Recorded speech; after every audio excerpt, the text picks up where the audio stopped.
A Polícia Federal prendeu hoje o ex-diretor-geral da Polícia Rodoviária Federal, Silvinei Vasques, por suposta interferência no segundo turno das eleições de 2022. Segundo as investigações, a máquina pública pode ter sido usada para atrapalhar os eleitores de Lula. O repórter Pedro Nogueira tem detalhes ao vivo dessa operação. Oi, Pedro, boa tarde para você. Oi, Luciana, boa tarde. Boa tarde a todos que nos acompanham aqui no Grande Debate. Luciana, o ex-diretor da PRF, Silvinei Vasques, foi preso em casa, em Florianópolis, nessa operação da Polícia Federal, é a Operação Constituição Cidadã. Além do mandado de prisão de Silvinei, foram cumpridos também 10 mandados de busca e apreensão contra oficiais que fizeram parte da cúpula da Polícia Rodoviária Federal sob a gestão Silvinei, ocupando uma série de cargos de direção, como os ex-diretores de inteligência, de operações, também de combate ao crime e uma série de outros membros dessa cúpula da Polícia Rodoviária Federal durante a gestão Silvinei Vasques no governo Jair Bolsonaro. Além dessa operação da Polícia Federal, a Polícia Rodoviária Federal também deu detalhes das atividades para a apuração dessa investigação. Vão ser ouvidos 47 policiais rodoviários federais, 47 servidores da corporação. Além disso, 3 processos administrativos também foram abertos para apurar as condutas de Silvinei. A gente lembra então que Silvinei Vasques depôs na CPMI do 8 de janeiro recentemente. Ele foi questionado sobre essas operações que aconteceram na data do segundo turno das eleições em 2022. Mais de 2.000 operações em estados do Nordeste, enquanto no Sudeste, que é uma região mais populosa, foram registradas 571 operações. A justificativa de Silvinei é de que no Nordeste a Polícia Rodoviária Federal tem mais infraestrutura e, por isso, o número mais elevado de operações. Mas os parlamentares da comissão questionaram e mostraram dados de que a estrutura, na verdade, é maior no Sudeste. Isso derrubaria, então, esse argumento de infraestrutura nos locais do Brasil. Lembrando, então, que a própria Polícia Rodoviária Federal já mostrou que está acompanhando essas operações sob as atividades da Corregedoria Geral da Polícia Rodoviária Federal, e a gente continua também, a gente vai passar a tarde acompanhando também a transferência de Silvinei Vasques aqui para Brasília. Luciana. Muito obrigada, Pedro. São muitos desdobramentos. Por exemplo, a senadora Elisiane Gama, relatora da CPMI do dia 8 de janeiro, comentou a prisão de Silvinei Vasques. Em coletiva à imprensa, ela disse que a ação da PF só comprova o que vem sendo investigado pelos parlamentares e adiantou que a comissão deve reconvocar o ex-diretor da PRF para depor. Elisiane Gama falou até em acareação. Vamos ver. Quanto ao Silvinei, a ideia de fazer a acariação com ele seria, de fato, mais voltado para integrantes da própria Polícia Rodoviária Federal, porque nos relatórios que foram apresentados e nas ordens de serviços, que são as OS, lá constavam claramente um direcionamento desses policiais para a região Nordeste brasileira, inclusive com um aumento exponencial de diárias. Ou seja, ele teve praticamente uma dobra em relação a essa quantidade de policiais e os pontos aonde haveria essa fiscalização, houve uma concentração de uma forma exagerada para a região Nordeste brasileira. Então, esse relatório foi feito e construído pelas informações com a presença do Silvinei em reuniões onde ele, inclusive, pediu a retirada de todos os aparelhos celulares.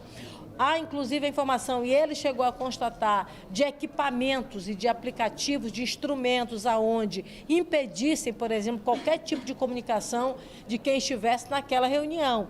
Então, ali, diante desses fatos, também poderá haver, em algum momento na comissão, o pedido de acariação, que seria do Silvinei, e com este segundo escalão da Polícia Rodoviária Federal, que participou desta reunião. A prisão do ex-diretor da Polícia Rodoviária Federal, Silvinei Vasques, causou preocupação em aliados do ex-ministro da Justiça, Anderson Torres, que negam a existência de uma combinação para prejudicar as eleições de 2022. De acordo com a apuração da nossa analista Basília Rodrigues, para pessoas próximas do ex-ministro, abre aspas, algo grave.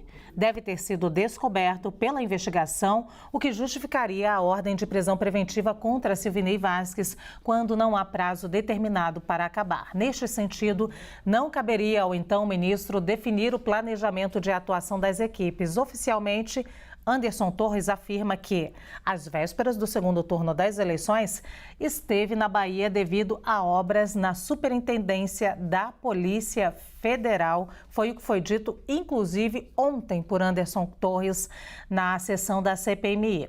Vamos então ao debate com Caio Coppola e José Eduardo Cardoso. Boa tarde aos dois, muito bem-vindos. Hoje eu começo com o Caio, diante dos depoimentos já prestados e da investigação, é claro, da Polícia Federal. Você acredita que a PRF pode ter sido usada para interferir nas eleições de 2022, Caio? Olha, isso aqui está sendo apurado.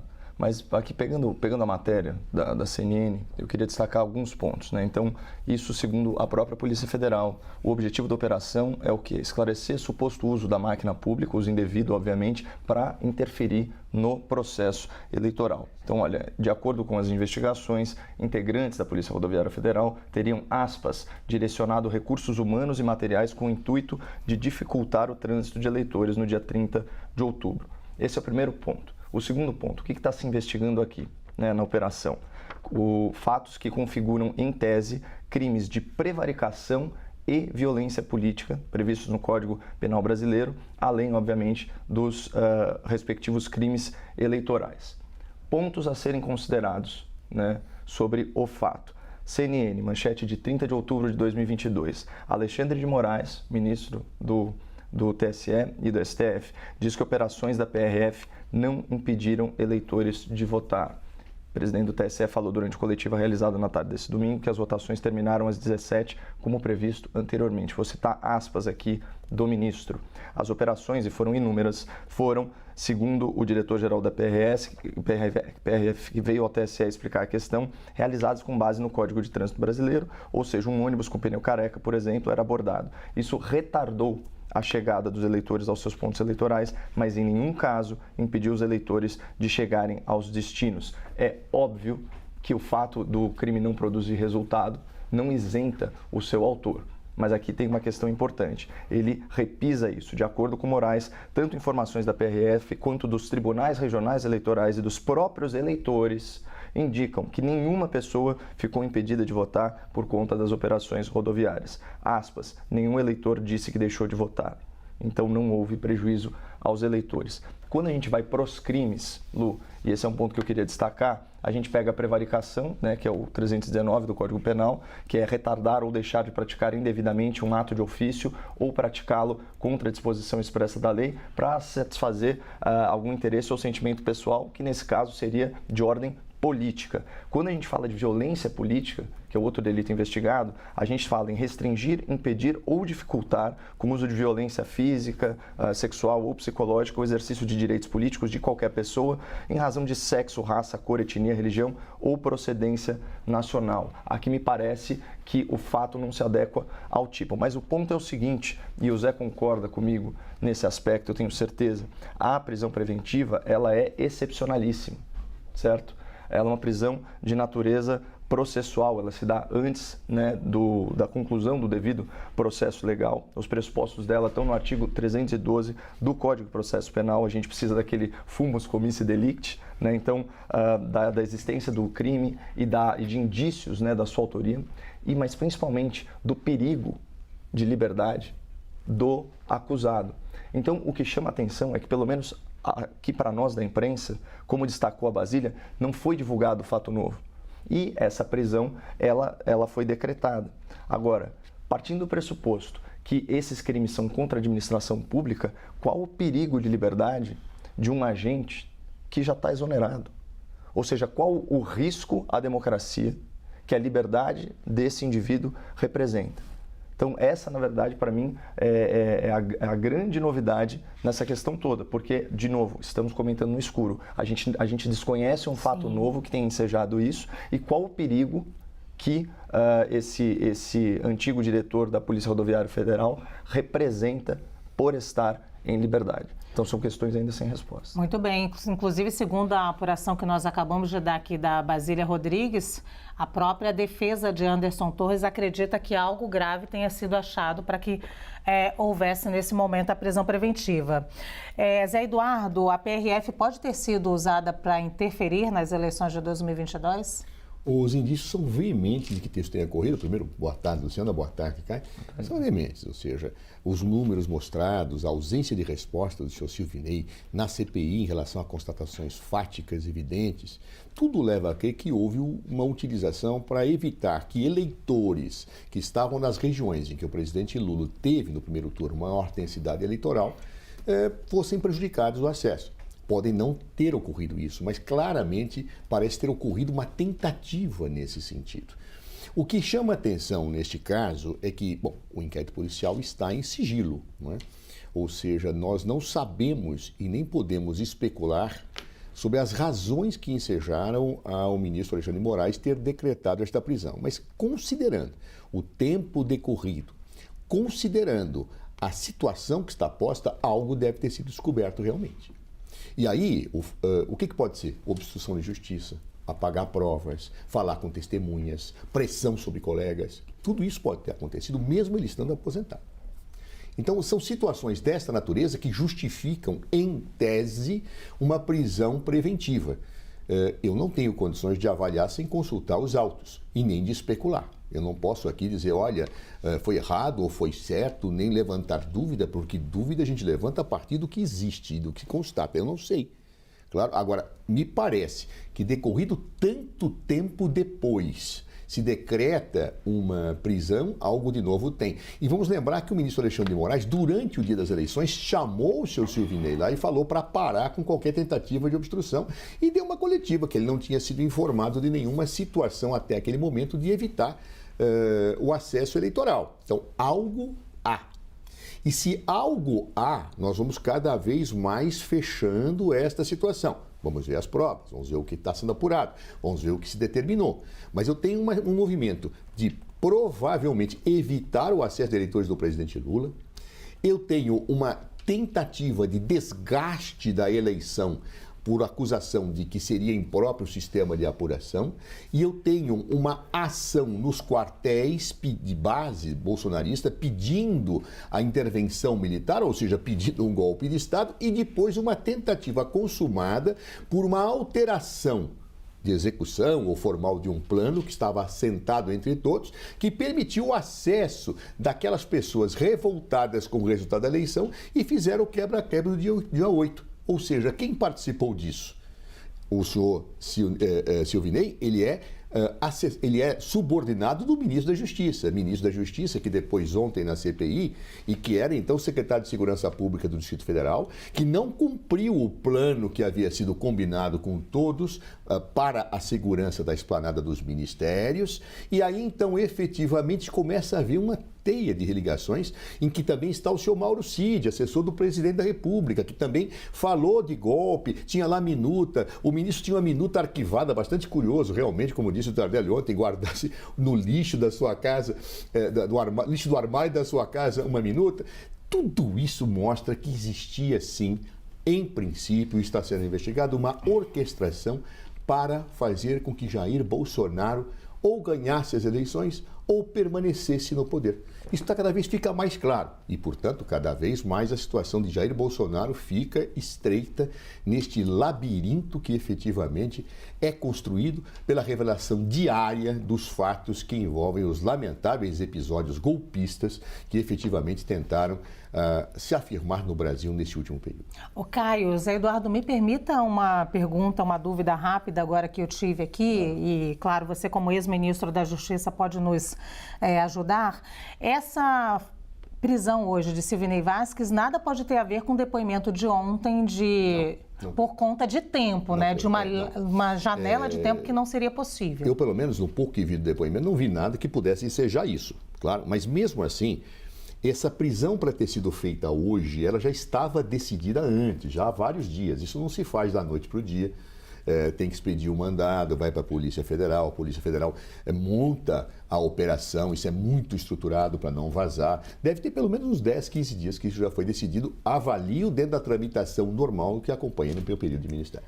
Muito bem. E a gente lembra que em depoimento à CPMI do dia 8 de janeiro, nesta terça-feira, como eu disse agora, o ex-ministro da Justiça, Anderson Torres, negou que tem interferido nas eleições do ano passado e disse que Silvinei Vasquez era o responsável pela atuação da PRF no segundo turno. Vamos ver novamente essa parte. Gostaria de esclarecer que não houve interferência do Ministério da Justiça no planejamento operacional da PRF e que a informação recebida do diretor-geral era de que o planejamento do segundo turno tinha sido semelhante ao primeiro turno e foi executado sem alterações. Ninguém deixou de votar e o próprio TSE reconheceu isso. O comparecimento no segundo turno foi superior ao registrado no primeiro turno. Eu não tinha atribuição de vetar o planejamento operacional de qualquer instituição.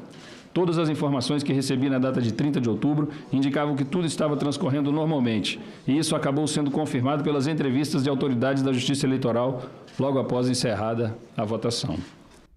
Na operação de hoje, foram 10 mandados de busca e apreensão envolvendo principalmente pessoas ligadas à PRF. Ao mesmo tempo, a defesa do ex-ministro Anderson Torres se distancia de Silvinei Vasquez no episódio das blitz do segundo turno, apontando o ex-diretor de ser o responsável por esse planejamento.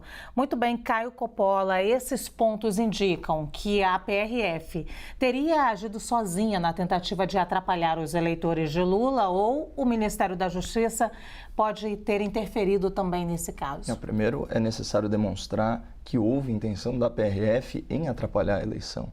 Porque é o seguinte, Lu, eu respeito aqui, enfim, opiniões divergentes e tal, mas os números, eles contam outra história.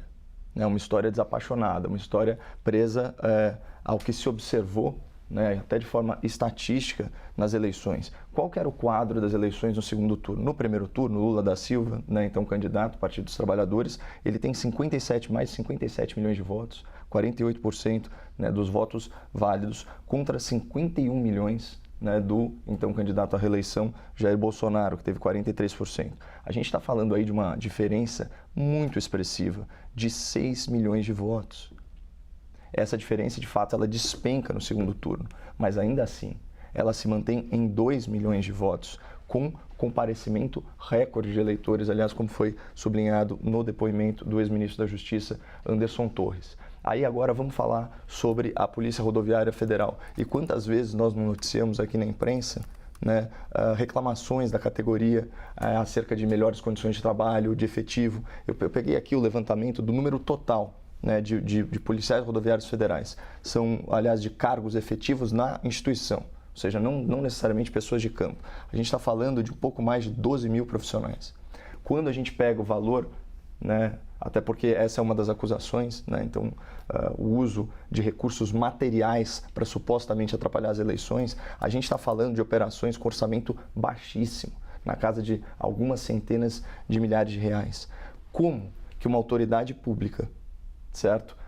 Inclusive qualificada do ponto de vista intelectual, acadêmico, com toda a experiência que tem, como eles vão achar que eles vão interferir no resultado de uma eleição que é decidida por milhões de votos, com algumas operações ou a ênfase no Nordeste? Então, isso na verdade desafia a lógica. Seria, assim, a exposição a risco seria tão grande, o custo-benefício de engendrar algo dessa natureza é tão grande, porque não tem essas ações, ainda que elas tivessem, de fato, impedido as pessoas de votar, e está muito claro que não houve esse prejuízo à democracia, não houve prejuízo à democracia brasileira, mas ainda que houvesse, ainda que todas as blitz tivessem resultado em eleitores impedidos de exercer, né, o seu direito tão fundamental ao sufrágio, ainda assim, isso não faria cócegas no resultado. E é uma obviedade. Por isso que eu estou num momento anterior. Para mim é necessário comprovar que houve, sim, vamos dizer assim, dolo desses agentes, né? Eu reconheço também a fragilidade da justificativa do Silvinei para ênfase nas operações do Nordeste. Não, falar em infraestrutura é complicado. Se você falar que tem indícios de maiores problemas, talvez até de natureza eleitoral ou de más condições dos veículos, tudo bem. Se for só uma questão de infraestrutura, me parece realmente uma justificativa frágil que merece maior apuração. Agora, daí vamos dizer, processá-los por violência política ou por prevaricação é um salto muito grande. E daí a colocar isso numa corrente, né, de elos golpistas que desembocam no 8 de janeiro é um salto maior ainda que, do meu ponto de vista, não passa de uma teoria conspiratória. Os números, para quem tiver acesso ainda aos números daquele dia da operação, dizem o seguinte: o que chamou a atenção foi a discrepância em relação ao número de operações no Nordeste do país, onde é a região onde o ex-presidente Lula tinha vantagem, e outras regiões. No Nordeste, teve 2.185 ônibus fiscalizados. Nos outros estados, nas outras regiões, Centro-Oeste 800, Norte 300, Sudeste 500 e Sul 600. Foram 48 ônibus apreendidos, retidos no Nordeste do país e apenas 8 no Centro-Oeste, 5 no Norte, 9 no Sudeste e 4 no Sul do país. Foi isso que chamou a atenção para essas operações da PRF. Ministro, esses pontos aí indicam que a PRF teria agido sozinha numa tentativa de atrapalhar eleitores de Lula, ou o Ministério da Justiça pode ter interferido no caso, ou, como disse o Caio Coppola, não houve nenhuma tentativa de interferência? Olha, está dialogando com a resposta do Caio para fazer a tua reflexão solicitada, de que se a lógica humana fosse a régua que medisse os comportamentos humanos, a história seria outra, completamente outra. Adolf Hitler não teria invadido a Rússia, Jânio Quadros não teria renunciado, talvez o Napoleão Bonaparte não tivesse lá presente em Waterloo, né? Então nós não podemos tomar esta régua para poder fazer a avaliação da realidade. Especialmente diante de um conjunto de situações que mostram, por exemplo, saída do presidente sem reconhecer resultado, diálogos golpistas com o principal assistente do presidente, a senhora Carla Zambelli invadindo de forma destrambelhada ou propondo a invasão destrambelhada a ser apurada lá da central de mandados do CNJ. Um conjunto de insanidades que muitas vezes se encontra na história e às vezes dão certo, né? Acaba acontecendo de darem certo, né? Houve até um caso na Batalha de uma História em que o corneteiro errou o comando e a ordem era recuar e ele deu avançar e ganharam a guerra, porque pegaram os inimigos de surpresa, não é verdade? Fugindo toda a lógica que efetivamente está colocada. Então, me parece que isso não serve para explicar, em princípio, esse conjunto de indícios que se reúne dentro daquilo que eu havia falado. Mas me chama a atenção, Luciano, agora partindo para a tua resposta, a questão, o depoimento que você pensou aqui do Ângelo do Torres. Poxa, eu estou Anderson Torres. Acho que eu peguei um vírus. Ontem era o sobrenome, hoje é o nome. Tá terrível. Bom, do Anderson Torres. Bem, o que me chamou muito a atenção, em primeiro lugar, ele disse que não tinha atribuição de vetar o planejamento. Tem.